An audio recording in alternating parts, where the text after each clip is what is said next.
जुलाई को मैं सीपी गई थी अपने फ्रेंड्स के साथ। फिर वहाँ पे प्रोटेस्ट हो रहा था, मैंने वहाँ पे कोक पी। वहाँ पे ग्रुप्स बने हुए थे बहुत सारे।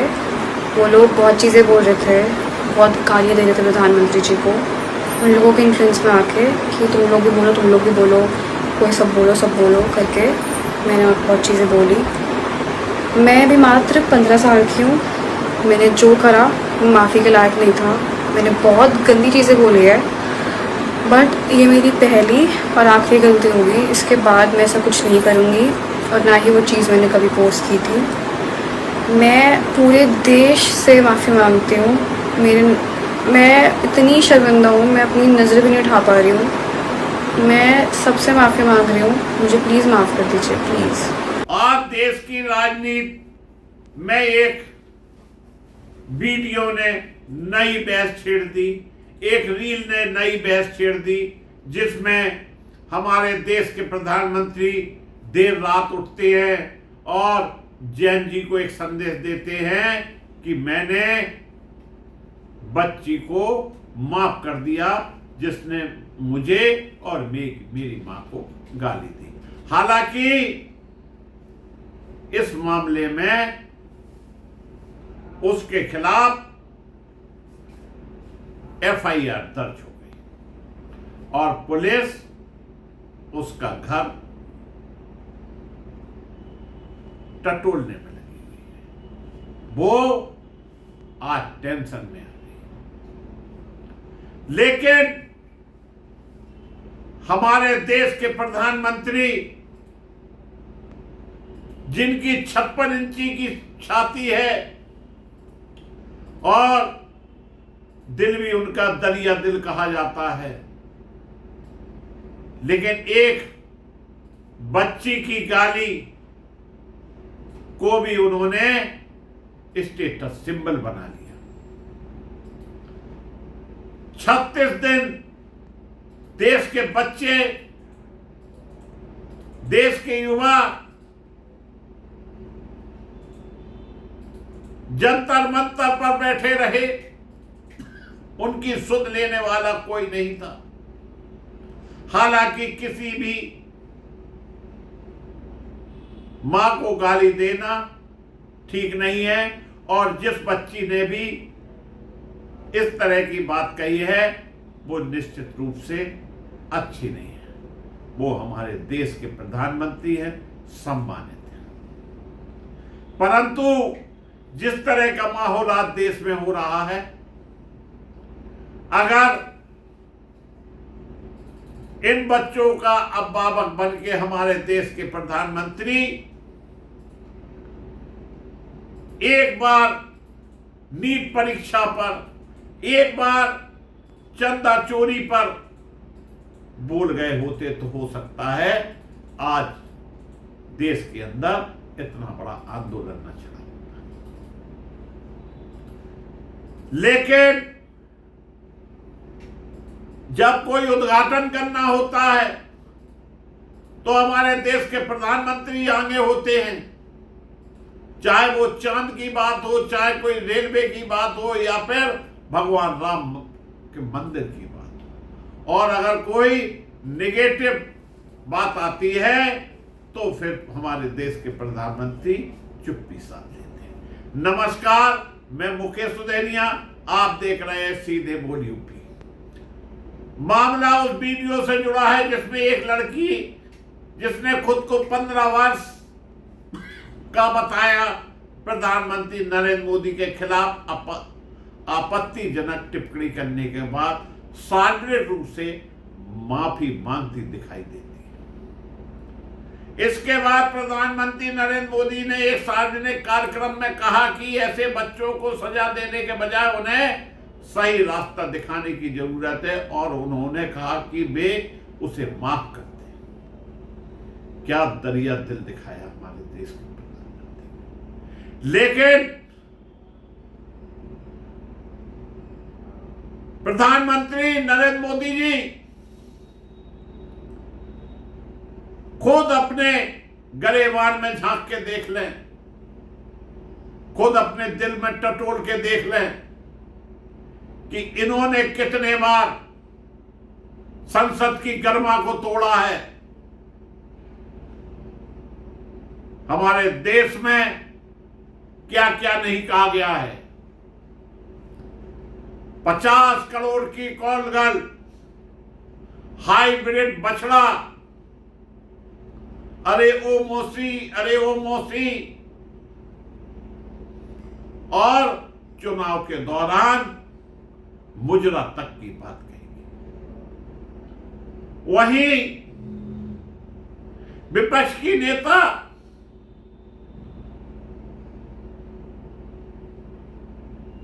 सांसद प्रियंका वाड्रा गांधी, वो कहती हैं कि मोदी जी कहते हैं कि मुझे इतनी गालियां दी गई कि एक पेट भर जाएगा, लेकिन मैं मोदी जी से पूछना चाहती हूं कि आपने कांग्रेस को कितनी गाली दी। एक पेज क्या, पूरी किताब लिख जाएगी। आंसू बहाने से देश का काम नहीं चलता। मेरे भाई से सीखो। परंतु हमारे देश के प्रधानमंत्री जिस तरह से जैन जी को इन आंसुओं की धारा बहाकर एक सिंपैथी बटोरना चाहते थे, अब वही सिंपैथी उन पर उल्टी पड़ रही।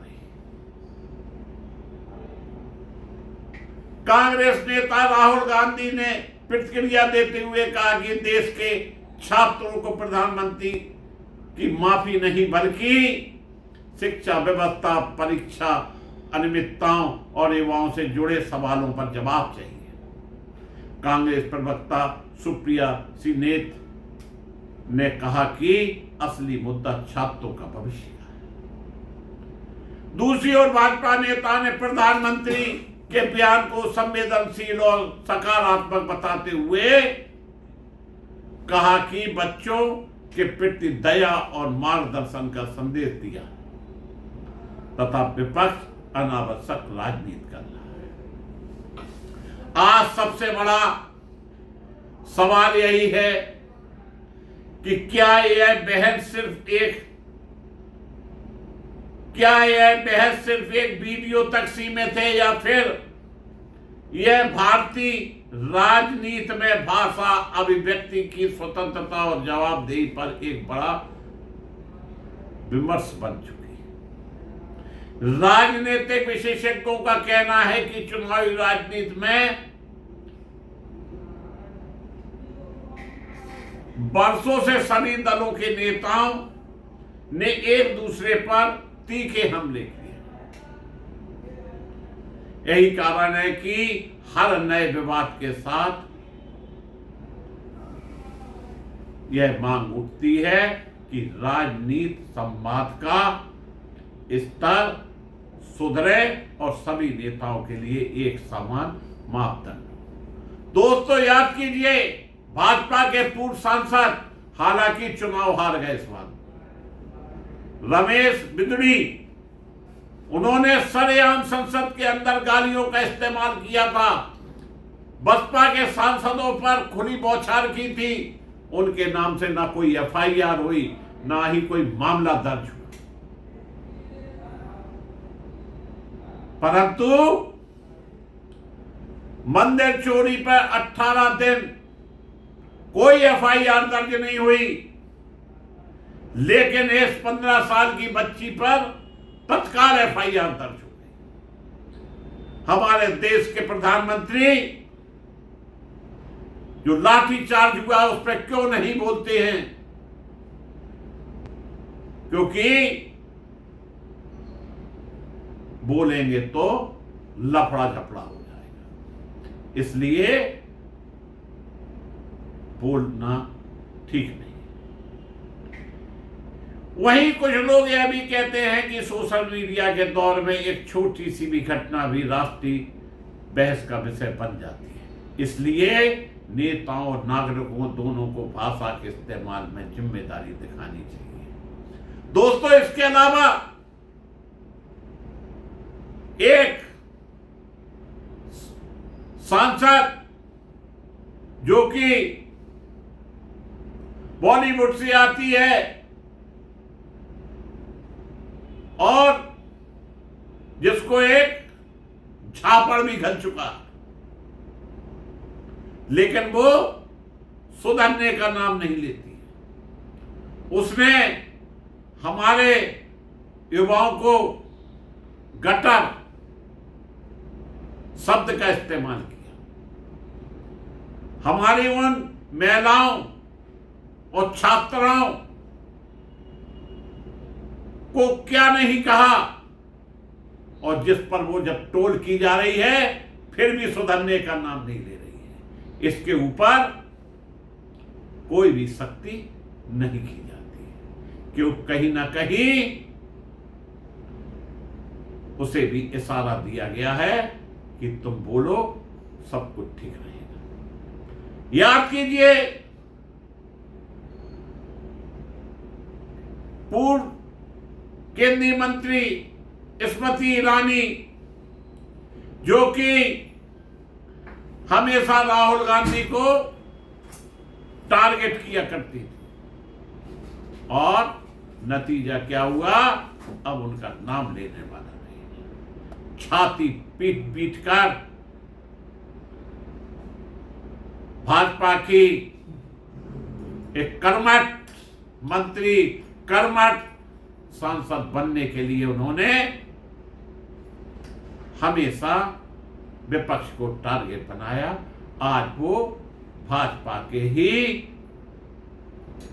नामों से दूर हट गए और अब उनका नाम भी नहीं लेता। ऐसा ही कुछ दिनों बाद इन सांसद का होगा जो एक झापड़ पहले इनके ऊपर घल चुका।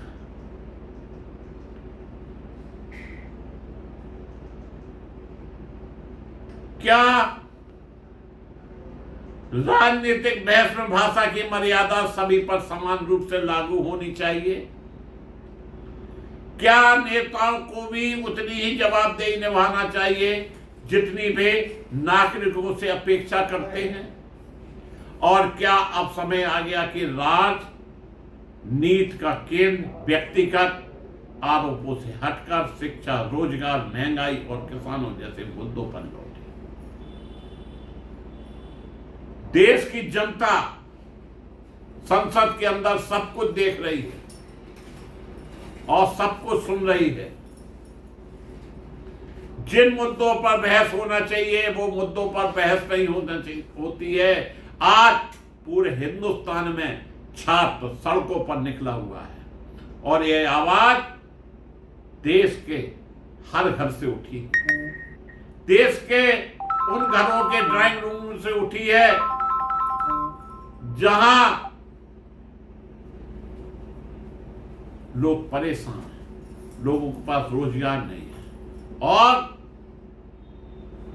हमारे 56 इंची सीने वाले प्रधानमंत्री जी ने जिस तरह से 5वीं रील बनाकर यह संदेश देने का प्रयास किया कि युवा सिंपैथी में दब जाएगा, लेकिन अब युवा न झुकने वाला है न दबने वाला है। कितना भी दमन उसके ऊपर कर लीजिए, लाठी चलवाइए, गोली चलवाइए, मरवा दीजिएगा, लेकिन युवा अपने अधिकार के लिए अगर सड़कों पर आया है तो वो अपना अधिकार लेकर रहेगा।